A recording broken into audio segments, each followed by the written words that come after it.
नमस्ते साथियों। आज के दिन अगर कोई पावरफुल करेंसी की बात करे तो सबके दिमाग में एक ही नाम आता है, यूएस डॉलर। फर्स्ट और सेकंड वर्ल्ड वॉर में पूरे दुनिया में वेपन्स और दूसरे रिसोर्सेज सप्लाई करके यूएस इकोनॉमिकली इतना स्ट्रांग बन गया था कि उसकी करेंसी वर्ल्ड करेंसी में कन्वर्ट हो गई। और इसी बात का फायदा उठाते हुए यूएस ने अपनी इकोनॉमी को और भी ज्यादा स्ट्रांग बना लिया। और कोई भी इंटरनेशनल डील हो उसमें अपने नेशनल इंटरेस्ट को प्रायोरिटी दिलाने में भी वो कामयाब होता आ रहा है। किसी देश का कोई भी स्टेप अगर एंटी यूएस इंटरेस्ट से जुड़ा हुआ हो तो यूएस उसके ऊपर कई तरीके के सैंक्शंस लगाया करता है और अपने देश की इकोनॉमी को बचाने के चक्कर में पूरे दुनिया यूएस के इंटरेस्ट को दिमाग में रखते हुए काम करती है। लेकिन अब ये वन साइडेड डोमिनेंस को खत्म करने के लिए ब्रिक्स ग्रुप के सारे देश मिलके एक ऑल्टरनेटिव वर्ल्ड करेंसी बनाने का फैसला किया है। अब आप सोच रहे होंगे कि क्या ये इतना आसान होगा? अगर ये इतना आसान होता तो आज तक क्यों रसिया, चाइना जैसे एंटी यूएस देश इसको इम्प्लीमेंट नहीं कर पाए? और अगर ये करेंसी चालू हो जाता है तो ये वर्ल्ड इकोनॉमी को कैसे इम्पैक्ट करेगा?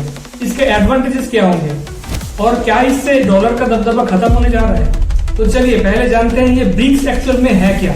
साल 2009 में ब्राजील, रसिया, इंडिया और चाइना ने मिलकर एक इंटरनेशनल ऑर्गेनाइजेशन बनाया ताकि वो आपस में ट्रेड और मल्टीलैटरल पॉलिसीज को स्मूथली रन कर पाए और इसी ग्रुप का नाम दिया गया ब्रिक्स। अगले ही साल यानी 2010 में साउथ अफ्रीका ने और इस साल 2024 में ईरान, इजिप्ट, इथियोपिया और अरब एमिरेट्स ने इस ग्रुप को ज्वाइन किया।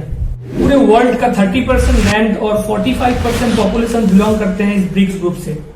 परचेसिंग पावर पैरिटी के बेसिस पे पूरे वर्ल्ड जीडीपी का ऑलमोस्ट 37% ओन करता है ये BRICS nations. Present international financial system का ऑलमोस्ट 90% ट्रेड होता है यूएस डॉलर में। साल 2023 तक पूरे दुनिया भर में होने वाले ऑयल ट्रेड का ऑलमोस्ट 100% हुआ था यूएस डॉलर में। इस इनइक्वालिटी को बैलेंस करने के लिए ब्रिक्स नेशन ने ब्रिक्स करेंसी बनाने का फैसला लिया है ताकि वो आपस में ट्रेड कर पाए अपने इस करेंसी को यूज करके। 2022 के 14th ब्रिक्स समिट में रशियन प्रेसिडेंट मिस्टर पुतिन ने एक ग्लोबल रिजर्व करेंसी बनाने की बात करी। 2023 में ब्राजीलियन प्रेसिडेंट ने भी इस प्रोजेक्ट को सपोर्ट किया। हालांकि अभी तक ब्रिक्स नेशन के पास कोई भी डिजिटल करेंसी नहीं है, लेकिन एक ब्लॉकचेन बेस्ड पेमेंट सिस्टम के ऊपर काम चल रहा है।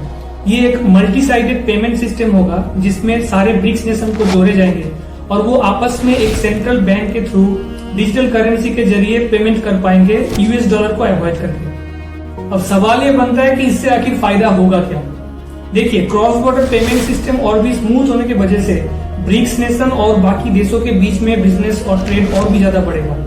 फॉर एन एग्जाम्पल, अगर आप मान लीजिए कोई सामान खरीदने बाजार जा रहे हैं तो आप उसी दुकान से सामान खरीदेंगे जहाँ पे सेम क्वालिटी का सामान सबसे कम दाम में मिलता हो। लेकिन मान लीजिए उस बाजार का कोई ठेकेदार आके आपको अगर बोलता है कि अगर आप उस दुकान से सामान खरीदते हैं तो इन फ्यूचर आपको कोई भी दुकानदार माल नहीं बेचेगा, तो आप क्या करेंगे?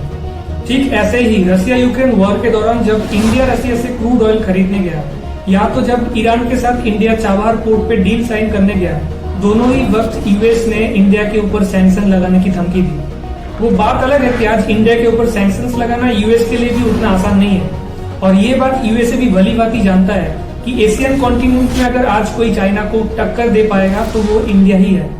लेकिन इंटरनेशनल जियोपॉलिटिक्स के इस मैदान में आज इंडिया जिस स्टेज पे खड़ा है, बहुत सारे छोटे देश हैं जो उतना पावरफुल नहीं है, तो उनको मजबूरन यूएस के सारे डील्स मान के चलने पड़ते हैं। इसीलिए ग्लोबल स्टेज में अगर यूएसए का इन्फ्लुएंस थोड़ा घटता है तो इंटरनेशनल ट्रेड्स और भी डाइवर्स होंगे और ये स्टेप और भी अलायंस ग्रुप को अपने रीजनल करेंसी बनाने में एनकरेज करेगा।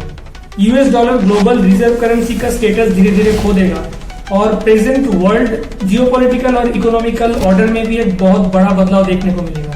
इस नए सिनेरियो में यूएस के अंदर इंपोर्ट में कमी और एक्सपोर्ट में इजाफा देखने को मिलेगा, जिससे यूएस का ट्रेड डेफिसिट और भी छोटा होता जाएगा।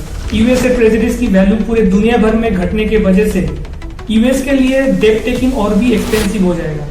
दुनिया में एक मल्टीपोलर करेंसी सिस्टम चालू होने की वजह से यूएस अपना पावर और इकोनॉमिकल सैंक्शंस किसी भी छोटे देश के ऊपर इम्पोज नहीं कर पाएगा। लेकिन ये ऐसा नहीं है कि हम लोग एक दिन नींद से जगे और पूरे दुनिया में ये चेंज आ गया। इसके लिए एक लॉन्ग टर्म प्रिपरेशन और प्लानिंग की जरूरत है और ऑलरेडी इसके ऊपर काम चालू भी हो गया है। आप सभी को पता ही होगा कि इंडिया ऑलरेडी अपने नेबरिंग कंट्रीज, यहाँ तक रसिया के साथ भी ट्रेड इंडियन रुपीज में कर रहा है। उम्मीद करता हूँ कि ये वीडियो अच्छा लगा होगा। चलिए मिलते हैं अगली वीडियो में कुछ और भी इंटरेस्टिंग फैक्ट के साथ। इस वीडियो को लाइक, शेयर और चैनल को सब्सक्राइब करना ना भूलें। Thank you.